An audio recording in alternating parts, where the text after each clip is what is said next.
Jadi dalam bahasa Arab dia kata laita itu perkataan yang mana adalah hanya impian yang tak boleh dah nak sampai.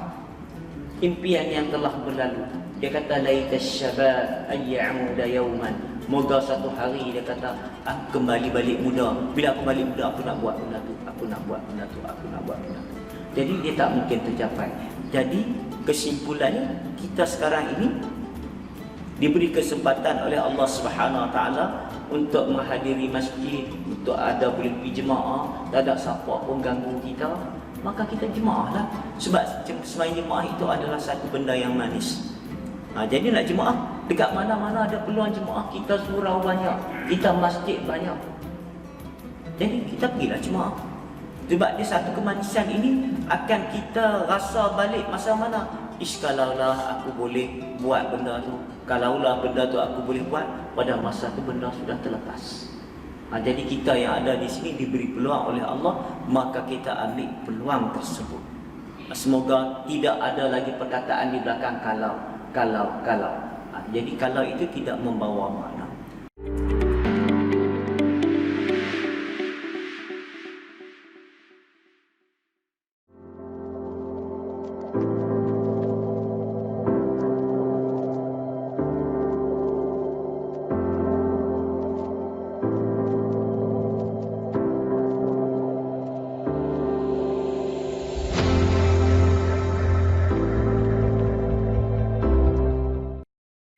Assalamualaikum warahmatullahi wabarakatuh. Tuan-tuan, puan-puan yang dirahmati Allah sekalian, marilah sama-sama kita membuka majlis kita dengan ummul kitab Al-Fatihah. A'udzubillahi minasyaitonir rajim. Bismillahirrahmanirrahim. Alhamdulillahi rabbil alamin. Ar-Rahmanir Rahim. مالك يوم الدين إياك نعبد وإياك نستعين اهدنا الصراط المستقيم صراط الذين أنعمت عليهم غير المغضوب عليهم ولا الضالين.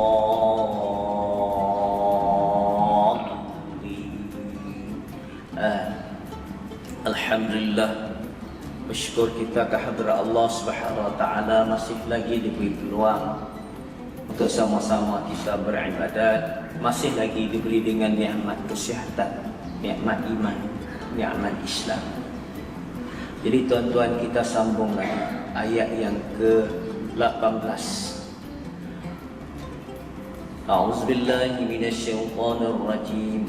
كلا إن كتاب الأبرار لفي عليين وما أدراك ما عليون كتاب مرقوم يشهده المقربون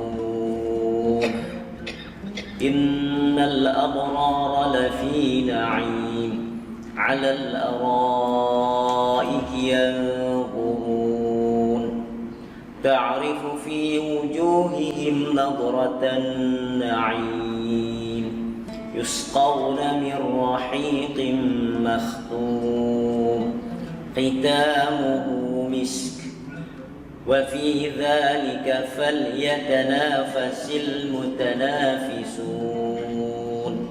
ومزاجه من تسنيم عينا يشرب بها المقربون. صدق الله العظيم. Allah Subhanahu Wa Taala menyatakan dalam ayat 18 surah Al-Mutaffifin, Kalla inna kitabal abrari lafi 'illiyin. Sesekali tidak, sesungguhnya buku catatan amalan orang-orang yang berbakti, orang-orang yang baik disimpan di dalam 'illiyin. Wa ma adraka ma 'illiyun. Tahukah kamu apakah itu 'illiyun? Kitabun marqum, ia adalah buku yang tertulis jelas.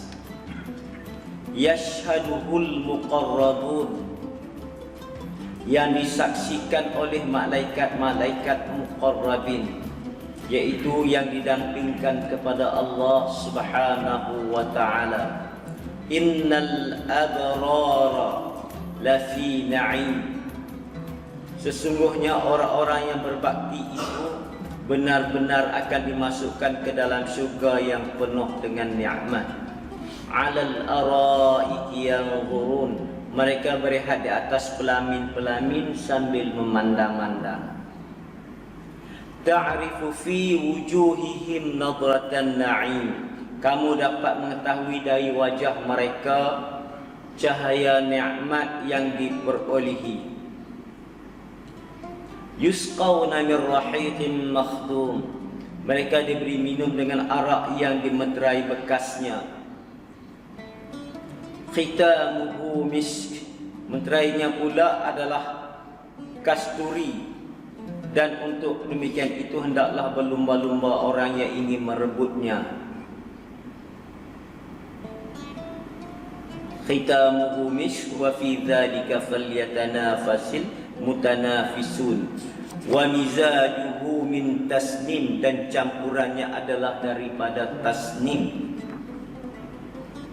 Aina yashrabu bihal muqarrabun, yaitu mata air yang diminum oleh golongan muqarrabun, yaitu orang-orang yang didampingkan Tuhan di sisinya. Tuan-tuan, ayat ini yaitu ayat 18 sampai 28 ini. Dan sebelumnya Allah terang kepada kita dalam ayat-ayat yang telah disampaikan kepada tuan-tuan sebelum ni. Jadi Allah terang kepada kita keadaan orang yang menipu timbangan ini, yang mengurangkan timbangan ini, dan orang-orang yang mendustai hari kiamat, dan apakah balasan yang diberikan kepada mereka. Mereka ditempatkan di dalam as-sijjin. Dan pada kali ini Allah Subhanahu wa taala menyatakan kedudukan orang yang baik-baik, di mana pula tempat mereka. Jadi Allah Subhanahu wa taala menyatakan kalla inna kitabal abrari lafi 'illiyin. Jadi Allah menyatakan bahawa sesekali tidak, kalla, tidak seperti yang kamu sangkakan. Tidak seperti yang kamu sangkakan bahawa tanggapan mereka ini tidak akan dihisab dan sebagainya, iaitu orang-orang yang tidak beriman kepada Allah. Allah nyatakan tidak, kalla, bahkan inna kitabal abrari lafi 'illiyin, dan sesungguhnya catatan orang-orang yang baik, orang-orang yang berbakti itu di dalam 'illiyin. Jadi apa dia yang Allah nak cerita di sini? Bahawa orang-orang yang baik, iaitu orang yang beriman kepada Allah Subhanahu wa taala, orang-orang yang beramal dengan amalan ikhlas, orang yang taat. Jadi kalau kita beramal pun tak ikhlas, dia tak boleh. Jadi di sini Allah menyatakan inna kitabal abrari lafi 'illiyin. Catatan orang baik itu disimpan dengan kemas dan rapi di dalam 'illiyin. Jadi kemudian Allah nyatakan, Allah tanya kepada Nabi Muhammad, Allah tanya kepada umat Nabi Muhammad, wa ma adraka ma 'illiyun, kamu tahu tak apa dia 'illiyun? Kamu tahu apa dia 'illiyun? Jadi persoalan ini Allah tanya, adakah Allah tak tahu? Sebenarnya persoalan ini dia supaya lebih perhatian diberi, nak menggambarkan apa yang Allah nak sampai itu suatu yang besar. Jadi untuk menarik perhatian, Allah tanya, kamu tahu tak? Jadi persoalan ini ditujukan kepada kita adalah untuk menarik perhatian dan nak menceritakan kepada kita sesuatu itu adalah sesuatu yang perlu diberi perhatian, dan dia adalah sesuatu yang besar. Apa dia 'illiyun? kitabun marqum, buku catatan yang jelas. Maksudnya buku catatan yang Allah tulis itu adalah suatu yang jelas, yang telah catatkan oleh malaikat dengan perintah Allah. Itu adalah suatu yang jelas, nyata, nampak jelas, bukan suatu benda yang kabur. Jadi setiap perbuatan kita memang akan dicatat dengan catatan yang jelas, iaitu orang-orang yang baik. Macam itu juga catatan orang yang jahat dicatat dengan jelas untuk diberi pembalasan yang tidak baik. Dan bagi orang yang baik dicatat dengan jelas juga supaya diberi pembalasan yang baik. Yashhaduhul muqarrabun, iaitu yang mana disaksikan oleh para malaikat al-muqarrabun. Jadi catatan ini disimpan dengan rapi oleh Allah Subhanahu Wa Taala, dijaga oleh malaikat, dan malaikat dapat membacanya segala catatan amalan tersebut. Tidak ada suatu pun yang kata nampak kabur, semuanya jelas. Dan isi kandungannya itu adalah menjadi saksi suatu ketika kelak di hari kiamat. Kemudian Allah menerangkan keadaan orang-orang yang baik. Kalau dulu diterangkan keadaan orang-orang yang jahat yang ditempatkan di dalam neraka, dan pada kali ini diterangkan orang yang baik-baik, nikmat yang sepatutnya mereka terima. Innal abrara lafi na'im, sesungguhnya orang-orang yang baik itu berada dalam penuh kenikmatan. Jadi diberi nikmat kepada mereka, anugerah zahir dan batin. Jadi anugerah yang dikatakan di sini nikmat secara zahir di sini, dan nikmat yang maknawi. Jadi kalau nikmat zahir itu diberi dengan segala makanan yang lazat, diberi segala minuman yang lazat, berada di tempat yang cantik, di tempat yang tak dapat langsung nak digambarkan dengan mata kepala kita. Kalau kita kata dalam filem-filem Inggeris itu digambarkan dengan paradise, dengan syurga Eden, dengan syurga Aden. Maksudnya dalam keadaan yang begitu cantik, dengan tempat yang cukup selesa. Itu gambaran yang mungkin mereka ambil daripada kitab-kitab Bible mereka. Sebab mereka pun ada juga kitab Bible, yang mana kitab Bible pun menceritakan tentang syurga, menceritakan tentang neraka. Jadi gambaran-gambaran yang diberi oleh mereka itu adalah apa yang ada dalam kepala mereka. Jadi kalau nikmat, itu nikmat zahir. Kalau dikatakan nikmat yang lebih lagi daripada itu, yang mana mereka ini diberi penghormatan untuk melihat Allah Subhanahu Wa Taala. Itu adalah nikmat yang paling besar. Dapat bertemu dengan Allah, dapat melihat Allah. Jadi orang-orang yang beriman kepada Allah, orang yang beramal saleh, maka mereka ini dapat melihat Allah. Itu adalah nikmat yang terbesar berbanding dengan nikmat zahir yang mana disediakan dengan segala kemewahan. Nikmat melihat Allah itu adalah yang paling besar. Itu nikmat maknawi. Nikmat zahir ni kita kata itu pun kita dah rasa nikmat. Jadi cuba kita bayangkan bahawa kita dapat bertemu Allah Subhanahu Wa Taala, maka itu adalah nikmat yang paling besar yang didambakan oleh hamba Allah yang beriman dan bertakwa kepada-Nya.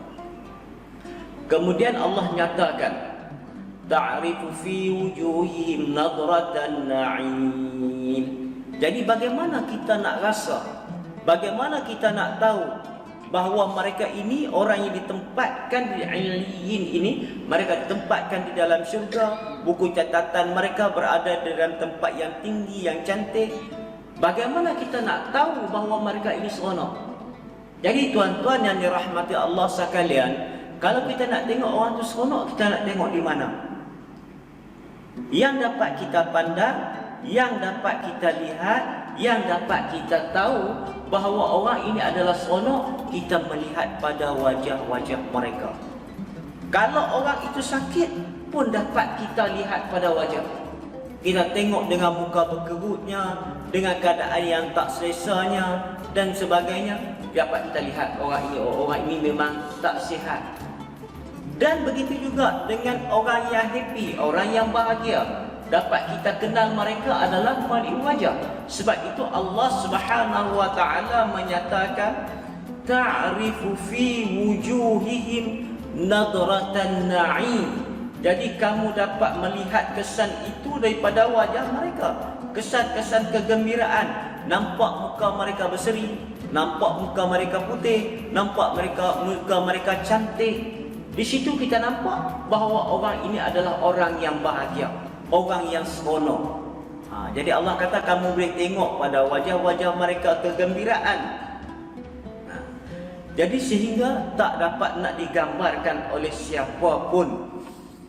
Nak cerita kata di sini, di dunia ini pun, kalau kita nak melihat orang yang bahagia, maka kita lihat pada wajah mereka. Sebab kebahagiaan bukan terletak pada kekayaan, tapi kebahagiaan adalah terletak di hati.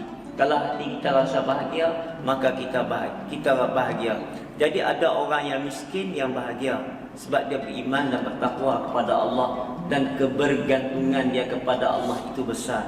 Ada orang kaya yang wajahnya sentiasa berkerut. Sebab apa? Sebab kebergantungan dia kepada Allah itu kurang. Kebergantungan dia ialah kepada, dia percaya bahawa rezeki itu dia yang cari dan dia yang dapat. Tanpa dia berfikir rezeki itu dia cari, tapi Allah yang bagi. Sebab tu bukan kebahagiaan ini bukan milik orang kaya, tapi kebahagiaan ini adalah milik orang yang meletakkan kepercayaan yang tinggi kepada Allah. Allahus Samad, Allah tempat kita bergantung. Ta'rifu fi wujuhihim nadratan na'im yusqawna min rahiqin makhtum. Jadi apa lagi yang orang-orang beriman dan bertakwa kepada Allah ini dapat? Allah nyatakan yusqawna, mereka ini diberi minum. Minuman apa? Satu minuman yang istimewa yang tidak ada di dunia, iaitu diberi dengan minuman arak. Kalau tuan-tuan tanya kenapa? Sebab arak yang ada di dunia ini tidak sama dengan arak yang ada di akhirat.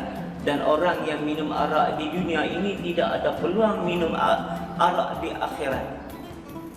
Sebab itulah peminum arak di dunia tidak ada peluang untuk minum arak di akhirat. Jadi kalau peminum arak di dunia ini nak minum arak, maka dia perlu bertaubat. Kalau dia minum arak di dunia, dia bertaubat kepada Allah dengan taubat nasuha, maka insya-Allah dia ada peluang untuk merasai nikmat arak di akhirat. Arak di akhirat adalah arak yang tidak memabukkan dan satu yang amat lazat. Yusqawna min rahiqin makhtum. Jadi mereka ini diberi minum arak yang dimeterai bekasnya. Jadi dimeterai pula dengan apa? Dengan kasturi. Jadi maksudnya arak ini satu diletakkan dalam piala, diletakkan di dalam cembul, suatu yang cukup indah, satu yang cukup lazat. Ditutup rapat tudung dia. Kita kata contohnya kalau dunia macam tudung ni lah contoh. Ditutup rapat. Siapa pun tak boleh nak buka arak ini kecuali orang-orang beriman yang bertakwa kepada Allah, dan dialah yang berhak minum. Contohnya kalau orang tu nak pergi minum pun dia tak boleh nak buka arak ini. Sebab arak ini ditutup dengan kemas dan cantik. Khitamuhu misk. Allah nyatakan khitamuhu misk. Apa maksudnya? Pengakhirannya adalah daripada kasturi. Maksudnya botol arak atau pecembul arak itu ditutup rapat. Dia wrapping pula dengan apa? Dengan kasturi. Maksudnya tutup dengan tudung dia, bau-bauan ditutup dengan bauan kasturi. Di akhirat dan di dunia pun kasturi ini ada satu bauan yang kita kata yang disukai. Jadi kasturi kalau di dunia ini dia ambil dari apa? Daripada ketuat kijang tu. Kasturi, bauan dia cukup wangi. Kalau kasturi yang original kita pakai kat baju kita, maka baju kita tu sampai seminggu pun duk bau lagi wangi. Jadi di akhirat pun arak tersebut khitam misk, pengakhirannya adalah kasturi. Maksudnya dah arak tu dah sedap, kemudian bau dia pula bau kasturi. Ini adalah minuman istimewa untuk orang-orang yang beriman dan bertakwa. Jadi hadis daripada Imam Ahmad dan daripada Abu Sa'id Al-Khudri secara marfu' kepada Rasulullah sallallahu alaihi wasallam. Jadi yang maksudnya Rasulullah, hadis ini menyatakan mana-mana orang yang beriman, orang mukmin yang beriman, yang mana orang mukmin beriman ini memberi minum seteguk air kepada seorang mukmin lain yang dahaga, nescaya Allah akan bagi kepada dia di hari akhirat atau hari kiamat arak yang dimeterai bekasnya. Masih kita dunia ni ada orang yang dahaga, maka kita bagi minum air, maka di akhirat Allah bagi kita minum arak yang istimewa tersebut. Jadi kadang-kadang orang kata takkan air saja pun. Sebenarnya air ini satu nikmat yang cukup besar, tuan-tuan. Tengok bulan puasa sudahlah, kita tengok air mineral ni pun kita rasa sedap. Ya Allah, tengok air putih pun tak ada apa warna pun, tapi rasa cukup nikmat. Macam itulah bagi orang yang dahaga. Apabila kita bagi minum air, maka Allah akan bagi kepada dia minum arak yang istimewa di hari kiamat.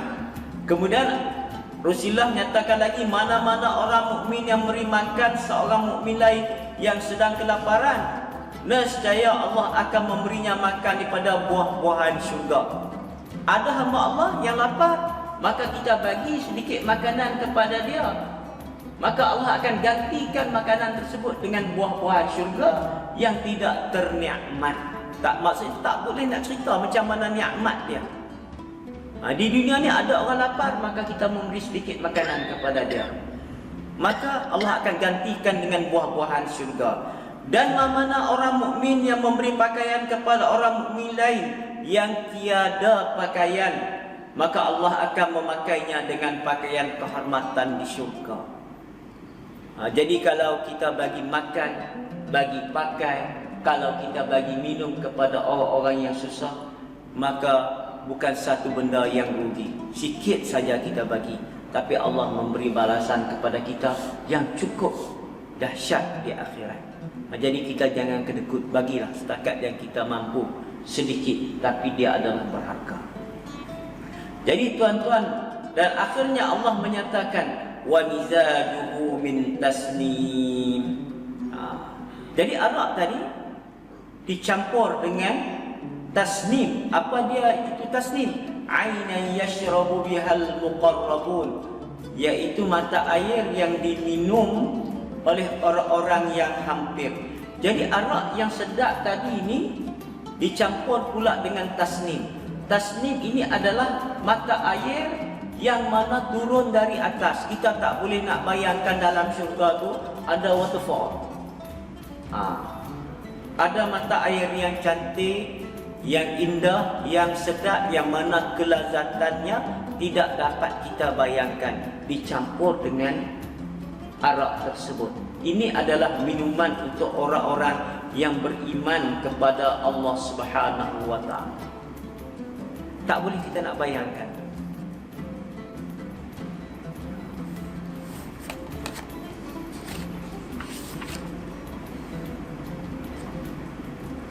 Wa fi dzalika falyatanafasil mutanafisun.